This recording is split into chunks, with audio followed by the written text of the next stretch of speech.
खुशी की एक लहर दौड़ गई, आनंद की वर्षा होने लगी। सीता जी अपने जगत से उठी और श्री राम जी के गले में जयमाल अर्पण किया और जयमाल पहनाकर अपने जगह पर आकर बैठ गई। जितने में सीता जी जयमाल पहनाकर अपने जगह पर आकर बैठेगी, उतने में परशुराम जी महेंद्राचल पर्वत से फरसा लिए क्रोध में तमतमाए उस सभा में पहुंच गए। परशुराम जी को देखकर सारे राजा भय से थर। एक तो इतनी कठिनाई के बाद सीता जी के लिए उन्हें एक वर प्राप्त हुआ था और उनको भी परशुराम जी मारने की बात कर रहे थे। अब महाराज जनक मौन हो गए, कुछ नहीं बोल रहे थे, लेकिन आपके प्यारे श्री राम सबसे पहले आगे आए और हाथ जोड़कर कहा कि शिव का धनुष वही तोड़ सकता है जो शिव का अत्यंत प्रिय होगा, जो आपका दास हो वही तो ऐसी वीरतापूर्ण कार्य कर सकता है। कहिए उसके लिए क्या आदेश है। लेकिन परशुराम जी इस बात को नहीं समझ पाए कि राम जी ने ही धनुष को तोड़ा है। वो फिर भी ललकारते रहे कि कौन से धनुष तोड़ा हुआ मेरे सामने लाओ। अब तो लक्ष्मण जी से रहा नहीं गया, वो भान कर आगे आए और छाती ठोक कर कह दिया कि हमने शिव धनुष तोड़ा है, क्या करना है कर लो। लक्ष्मण ने कहा हाँ महाराज, उसे इस तरह से नहीं कहना चाहिए। कैसे नहीं कहना चाहिए? अरे लक्ष्मण जी के सामने कोई राम जी को मारने की बात करे और लक्ष्मण जी मौन बैठे रहे, ऐसा संभव है? लक्ष्मण जी तनकर खड़े हो गए, परशुराम जी से भिड़ गए। बात विवाद तो बढ़ता ही चला गया। परशुराम जी क्रोध में आतुर होकर फरसा लेकर लक्ष्मण जी को मारने के लिए दौड़े, लेकिन उनका फरसा आपके पुत्र के ऊपर नहीं चला। महाराज जिस फरसे से क्षत्रिय का गला काटने में वो एक पल का विलंब नहीं करते थे, वही फरसा मानो कि उनका पहाड़ के जैसे हो गया। आपके पुत्रों को काटने दौड़ते, लेकिन उनका फरसा नहीं चलता था। बात विवाद होता ना, और राम जी के मुंह से कुछ ऐसे शब्द निकले जिसके कारण परशुराम जी के मन में शंका हुई और उन्होंने अपने कांधे से सारंग नामी धनुष उतारकर श्री राम के हाथों में दिया और बोले धनुष की प्रतिरक्षा खींचकर विष्णु बाण का संधान करके मुझे दिखाओ। राजन श्री राम ने जो ही धनुष अपने हाथ में दिया कि धनुष की प्रतिरक्षा अपने आप चढ़ गई और भगवान विष्णु के बाण का संधान करके श्री राम ने दिखा दिया। फिर परशुराम जी राम जी के चरणों में गिरकर साष्टांग दंडवत करने लगे और क्षमा मांगकर उनके बाण पर बैठकर ही महेंद्राचल पर्वत पर तपस्या के लिए चले गए। और उसके जाने के पश्चात हमारे मिथिलापति महाराज श्री रघुवर जनक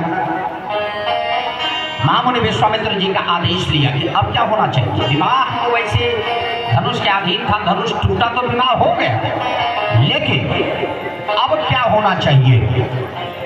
तो महामुनि विश्वामित्र जी ने अपने कुल के बूढ़े बुजुर्गों को एकत्रित करने को कहा, सारे गुरुजनों की सभा बुलाई और सब एक सभा में बैठकर विचार की कि अब क्या होना चाहिए।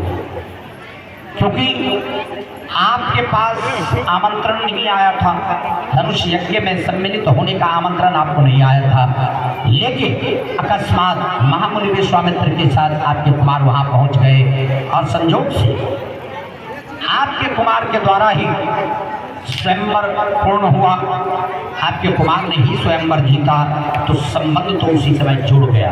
लेकिन सबका विचार हुआ कि आपके नाम पत्र भेजा जाए और आपकी यदि स्वीकृति मिल जाती है इस संबंध को स्वीकारने का, तो कुल रीति के अनुसार विवाह धूमधाम से रचाया जाएगा।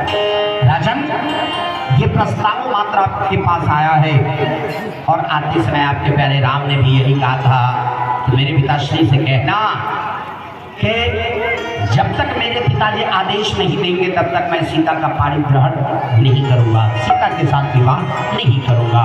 अब आपका क्या विचार है? यदि आपको मिथिला में अपने पुत्रों का विवाह करना स्वीकार है तो बारात लेकर चलिए और अपने चारों पुत्रों का विवाह मिथिलापति महाराज शिरध्वज के घर कीजिए, क्योंकि हमारे मिथिलापति महाराज शिरध्वज की दो पुत्रियाँ सीता और उर्मिला राम लक्ष्मण के लिए और महाराज शीलध्वज के छोटे भाई शंखाशय नरेश, महाराज कुशध्वज की 2 पुत्रियां मंडई और श्रुतिकीर्ति भरत शत्रुघ्न के लिए सबने पसंद किया है। जोड़ी बड़ी अच्छी होगी। अब यदि आपको मिथिला में अपने पुत्रों का विवाह करना स्वीकार है तो बारात लेकर चलिए और अपने पुत्र वधुओं को आशीर्वाद दीजिए।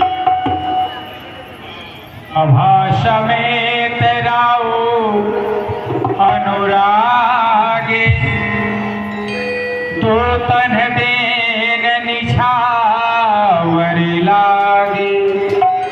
धन्य हो भैया दो, इस समय मैं आपका पानी चुन करके धन्य हो गया। हाँ, अब मैं कुछ निछावरी रूप में मैं आपको दे रहा हूँ, आप उसे स्वीकार करें। क्षमा कीजिए महाराज, हम आपके द्वारा दिए हुए न्यौछावरी का धन स्वीकार नहीं कर सकते। आखिर क्यों? क्योंकि हम मिथिलावासी और मिथिला का नियम है कि हम मिथिलावासी जिस घर में अपनी बहन या बेटी का विवाह करते हैं उस घर का ही नहीं, उस नगर का भी, जिस नगर में हमारे मिथिला की बेटी जाती हैं उस नगर का भी हम लोग अन्न नहीं खाते, जल नहीं पीते। आप न्यौछावरी ले जाने की बात कर रहे हैं महाराज। शास्त्र कहता है स्वतः तम्बा प्रत्यह तम्बा ब्रह्म वृत्ति हरि कजे खष्टानी वर्ष सहस्त्राणी निष्ठाम जायते कृमि। अर्थात जो अपने दिए हुए दान या अपने पूर्वजों के दिए हुए दान की वस्तु का उपभोग करता है, उससे सुख करता है या उस पर अपना अधिकार भी समझता है, तो उसे 60,000 वर्षों तक विष्ठा का कीड़ा बनकर रहना पड़ता है। अब आप अनुमान कीजिए महाराज कि हम तो कन्या पक्ष वाले हैं, हम अपनी कन्या दान है कि हम मिथिलावासी अपनी बहन बेटी को जीवन भर अपने घर से कुछ न कुछ सौगात देते हैं। हम लोग बेटी का धन नहीं खाते महाराज, क्षमा कीजिए। धन्य हो भैया दो, आप धन है।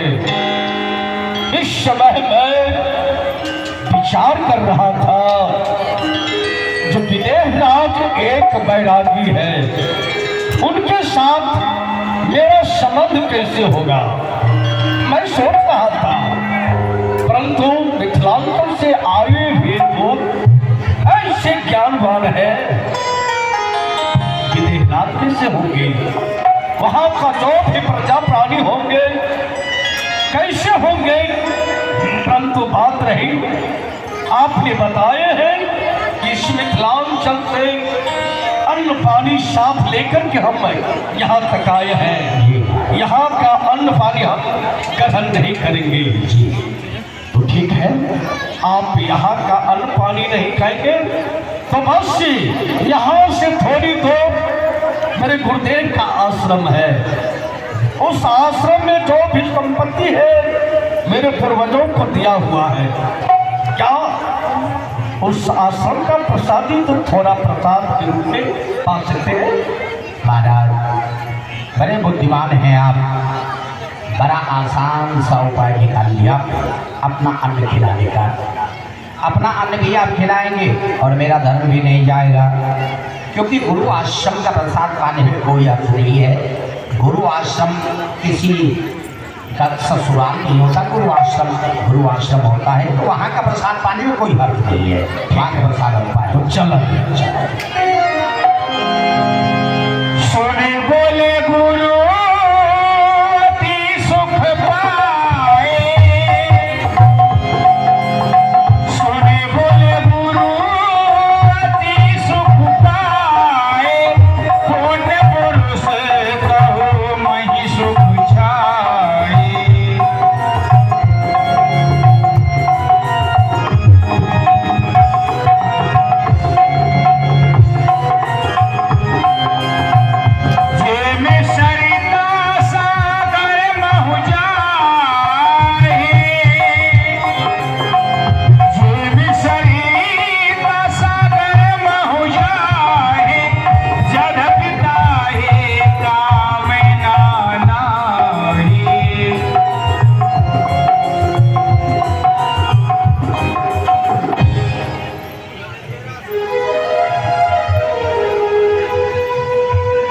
गुरु ब्रह्मा गुरुर्विष्णु गुरुर्देव महेश्वरा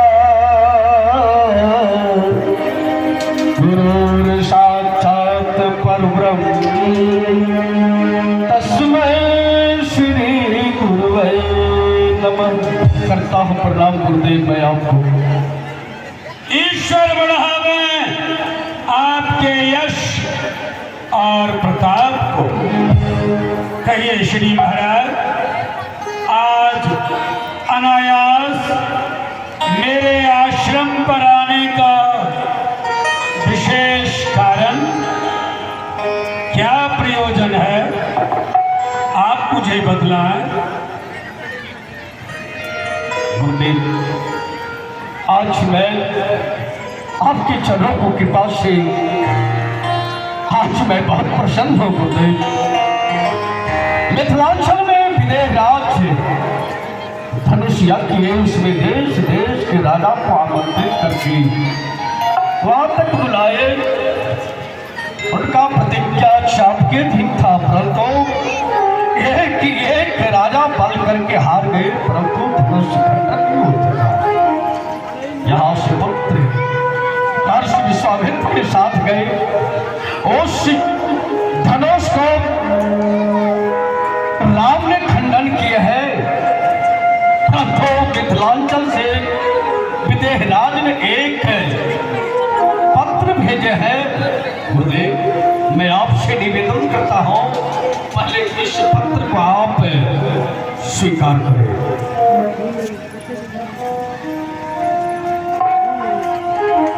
श्री महाराज, ये पत्र तो विवाह के बनिस्पत आमंत्रित आपको किया गया है। बड़े ही हर्ष की बात है कि ऋषि विश्वामित्र जी के साथ आपके दोनों कुमार गए और उन्होंने रास्ते में ताड़का का संहार किया।